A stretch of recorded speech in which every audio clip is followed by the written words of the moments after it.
Abang sini punya driver.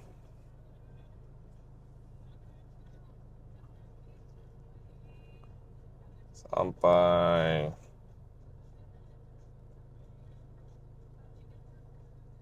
apa dia buat?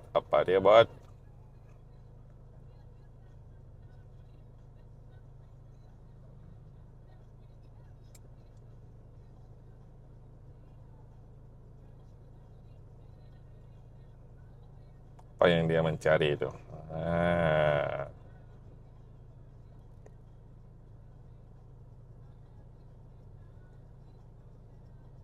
Oke lah, tidak curi tulang lah kan, guys?